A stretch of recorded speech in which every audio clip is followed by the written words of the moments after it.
when should exogenous ketones be used?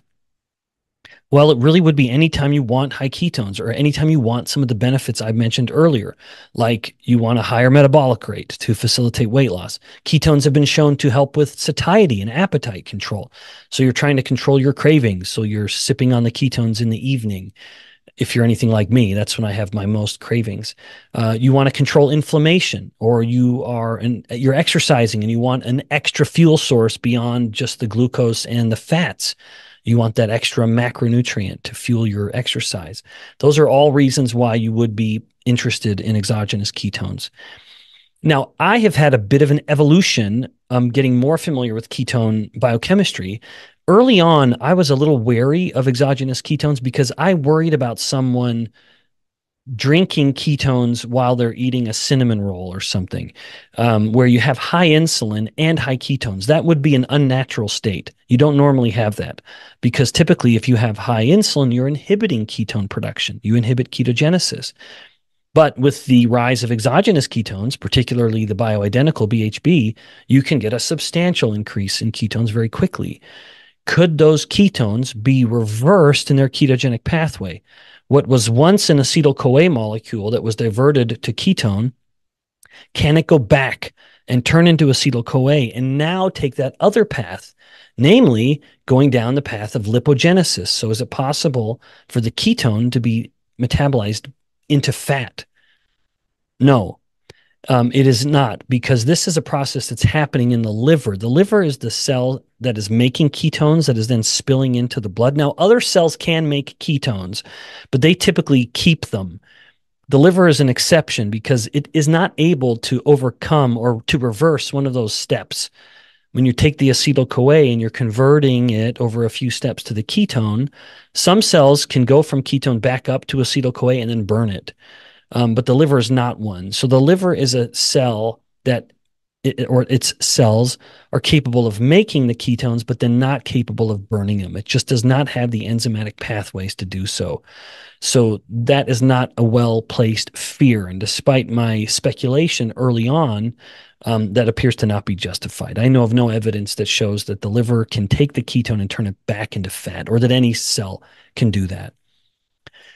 So you can use the ketones without that fear, at least. Now, I don't mean to sound like I am just a uniform advocate of them. I use exogenous ketones particularly for exercise and particularly in the evening, just my personal use to help me, that the tartness, especially of my favorite one, the American Ketone Company one, has a tart fruity flavor with ice and it's mixed with water, and it really just helps me personally with cravings. I would be very curious to hear how you have used exogenous ketones. In fact, however you're watching this, and if you're on the YouTube Insulin IQ channel, please share in the comments. I'll be curious to scroll through and see how you guys have been using them. But there are myriad benefits to ketones, having been proven valuable for decades, having been once viewed as metabolic garbage, literally quoted metabolic garbage. Really, Dr. Cahill, who I cited earlier, was the one to help establish the fact that ketones are a viable and beneficial nutrient or energy source in their own right. And even beyond energy, signaling to the cell to do all kinds of things, and some of which I've mentioned, like controlling inflammation, increasing metabolic rate in fat cells, etc. Newman and Verdin in 2017, they published a paper finding that ketones could act to improve lifespan and health span. There was a rodent study done that looked at these animals in a ketogenic diet or not, and the ketogenic diet animals lived longer, healthier lives. That's the closest study we have. Anyone who wants to talk about longevity studies can only ever rely on animal studies at best. Alternatively, they can look at insect studies, but there are no human studies that can really touch on longevity. It's purely in the realm of speculation, which is one of the reasons why I'm a little, not hostile, but indifferent, or I don't appreciate some of the longevity focused sentiment that appears to pervade media, et cetera, because it's completely based on speculation, which I don't like as a basic scientist.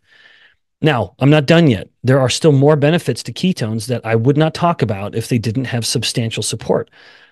Another one, a fifth one, is the inhibition of inflammation. This is something I've discussed in previous metabolic classrooms, but there is a molecule that is kind of a master regulator of inflammation called the NLRP3 inflammasome. And those are all just letters, NLRP3. An inflammasome just refers to something that's controlling kind of the entire machinery of the inflammatory or immune response within a cell. But suffice it to say, when the NLRP3 inflammasome is turned on, the cell is very active with its immune activation. When ketones are elevated, it inhibits that process. So ketones have a direct anti-inflammatory effect. This could be one of the reasons why ketogenic diets appear to be so beneficial for inflammatory disorders, especially things like a joint disorder, where the inflammation has such an obvious effect. Okay, now the last one that I want to mention is one that I've alluded to, which is that ketones can help with metabolic health and even weight loss. I've already described the effect where the ketones can stimulate metabolic rate in fat tissue by up to 2 to 3 times in humans, my own work. But also, the very act of wasting ketones represents a kind of break to the traditional thermodynamic view of obesity. You've heard before the idea that this sentiment in some words, that you eat it or you store it or you burn it. So that gives rise to the sentiment like eat less, exercise more. There's this idea that when you consume calories, you either are going to store them or you're going to burn them. However, ketones represent a new way out, which is just wasting them, excreting them. Now, ketones have a caloric value. We sometimes forget that. We only think of calories as coming from things like fats and glucose. Yes, they certainly have an energetic value, but so too do ketones. Ketones are used by cells for energy. So appreciate the fact that when someone's in ketosis, every breath out, they are excreting acetone, which is an end product of the ketone metabolism. Well, that was a molecule that had an energy to it. It was a caloric molecule. Or every time they're urinating and they're urinating out ketones, those are calories that are just being directly dumped from the body or wasted out of the body that did not have to be stored or burned. They didn't have to exercise those off to get them out. They were breathing them off. This is just another reflection of the fact that when insulin is low, which it must be when you are making ketones, the body cannot hold on to energy. It will mobilize every possible outlet, every possible process will be turned on in order to waste energy, including increasing metabolic rate and making ketones that can then be just excreted from the body. Sometimes it can be difficult for someone to make ketones, or depending on their medical state, they may need their ketones to be elevated all the time. And thus, we have a value to exogenous ketones. Now, why would you even want ketones to be elevated?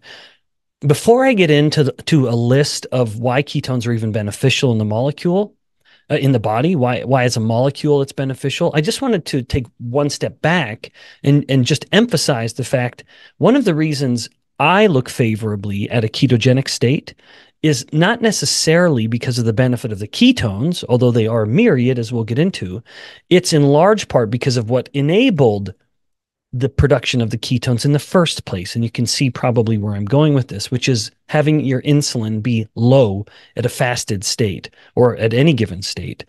The longer you're spending where insulin is at a relatively lower level, the easier time it's going to be for you to be burning fat and keeping your weight down or getting your weight down, and improving insulin sensitivity and a host of other benefits. So to me, much of the metabolic magic of a ketogenic state isn't so much the ketones, it's more a function of keeping your insulin under control. Not to mention avoiding the rapid rises and drops in blood glucose levels, which can contribute to hunger.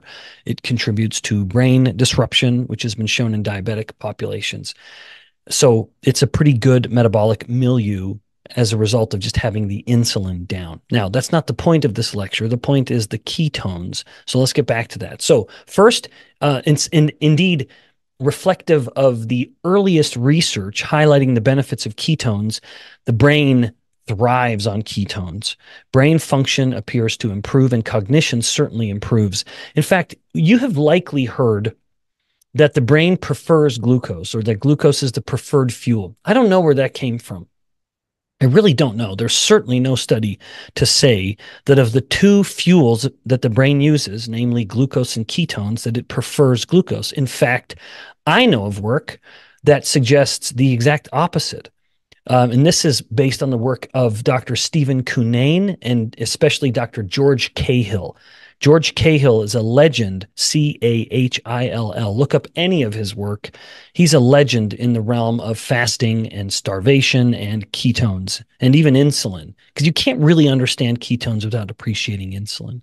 So in Dr. Cahill's work in particular, he found that within a fasted state, once with an absence of carbohydrate coming in, there are some cells of the body that have to metabolize glucose. Now, just to confirm or to make very clear, dietary carbohydrate is not the same as blood glucose. It is fair to say that the body needs glucose. There are some cells that must use it, like the red blood cells, because they don't have mitochondria.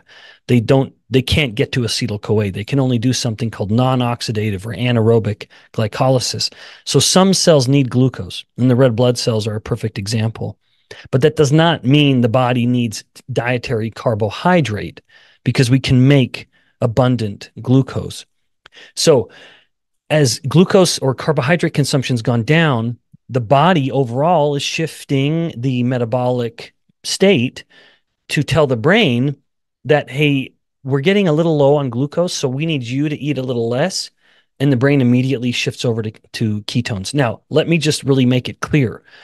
In a fasted state, if a person's fasted for 2 or 3 days, which is kind of the work that Dr. Cahill did, blood glucose levels are going to be about 5 millimolar.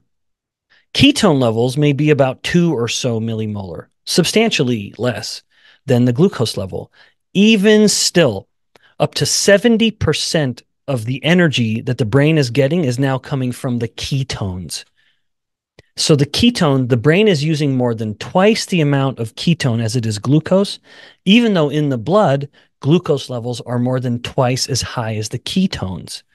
So if the brain has any preferred fuel, it's not the glucose. It's clearly the ketone, because again, to state it another and final way, even when ketone levels are half of what the glucose levels are, the brain is relying on the ketones for up to 70% of its energy needs.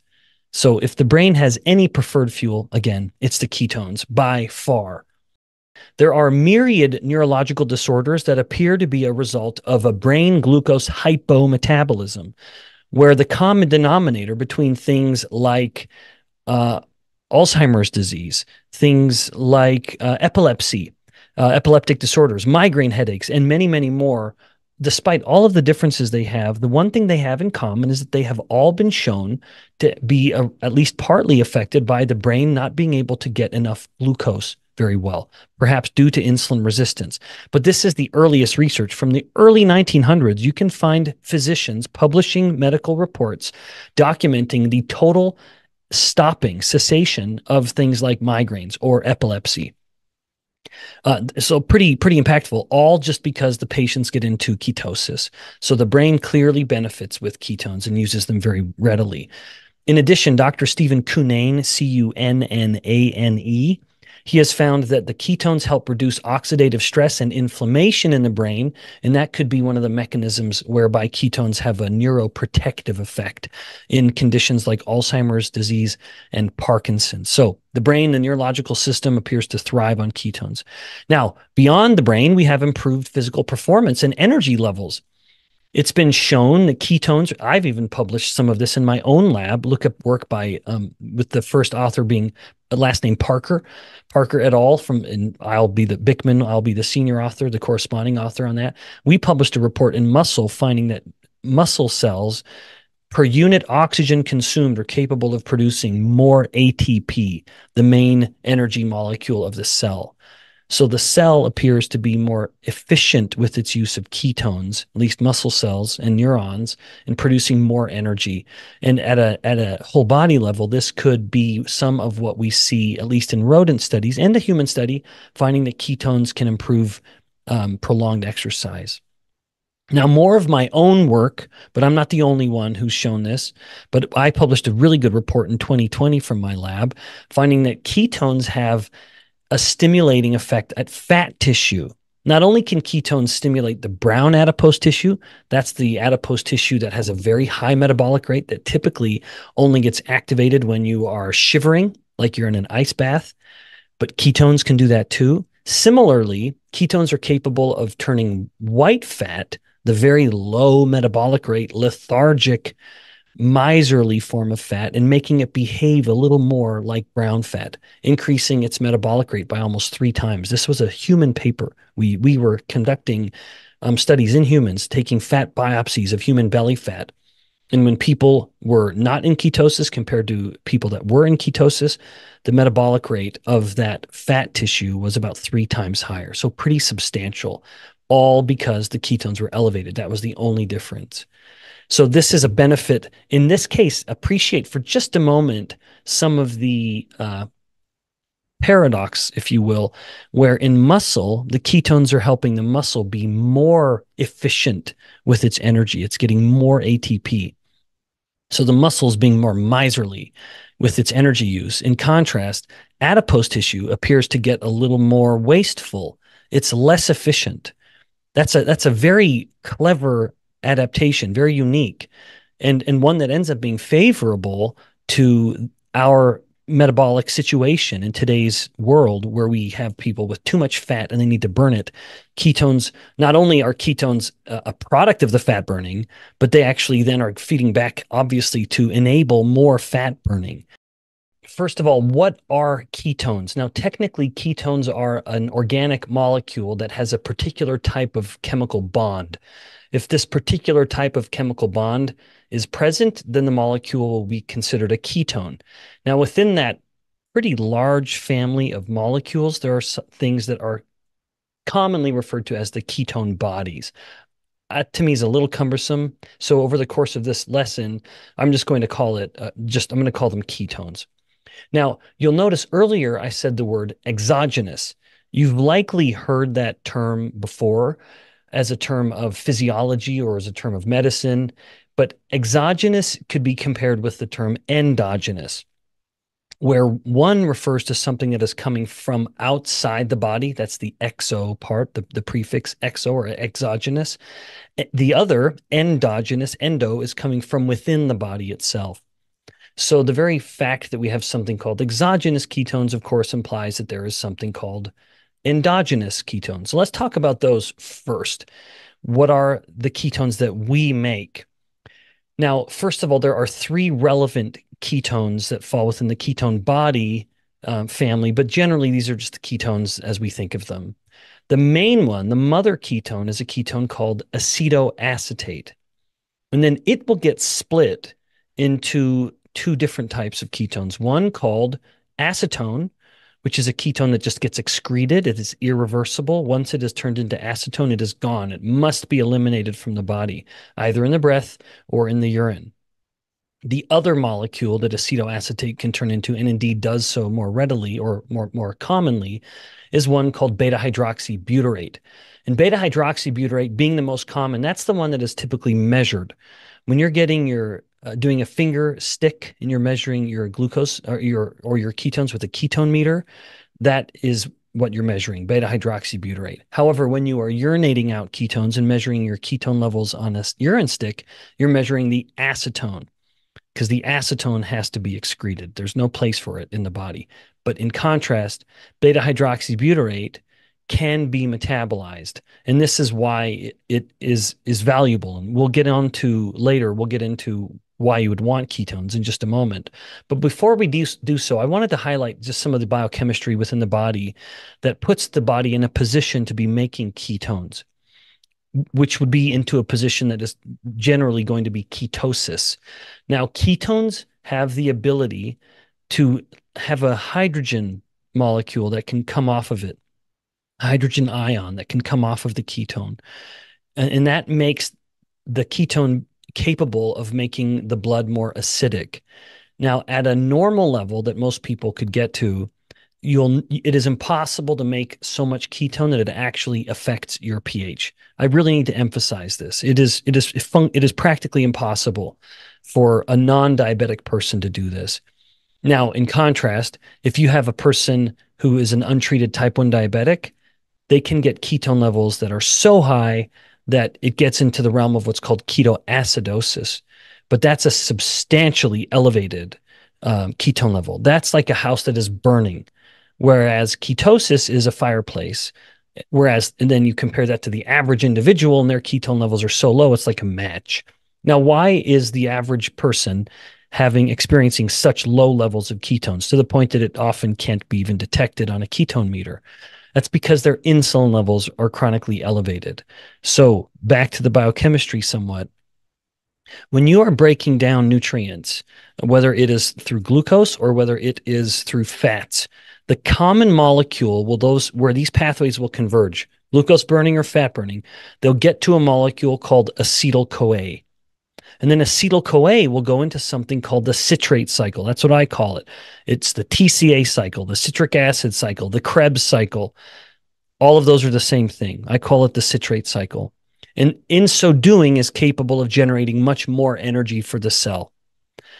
However, when you have a lot of acetyl CoA being made, you have a lot of molecules getting into the citrate cycle, and it essentially starts to get too full. All of the enzymes that are busy creating energy from acetyl CoA are overloaded. And so the acetyl CoA starts to accumulate. And at that point, acetyl CoA has two options. It can either turn into lipid, so the acetyl CoA molecules can start to join together. This is a process called lipogenesis. Or the acetyl CoA can take the other pathway, the one less traveled, if you will, which is ketogenesis. It becomes ketones. Now, how does acetyl CoA know which path it should go down? Well, it is entirely a function of the humble hormone insulin. If insulin is elevated, then acetyl CoA will take the path of lipogenesis because insulin has activated that whole process and at the same time has inhibited the ketogenic pathway. It has closed that door. Every single enzyme of ketogenesis is going to be inhibited by elevated insulin. So insulin forecloses the ketogenic pathway and opens the door to the lipogenic pathway, thereby converting the acetyl CoA into fat, into new fat through lipogenesis. In contrast, if insulin is low, then the ketogenic pathway is opened and encouraged. All those enzymes are very active. And now at that same time, the lipogenic pathway is closed because it requires insulin to be elevated for it to be fully active. So you can see that while acetyl CoA is a nexus molecule standing at the crossroads of nutrient metabolism with two different fates ahead of it, two different paths, the lipogenic and the ketogenic, it is insulin that determines which path it takes.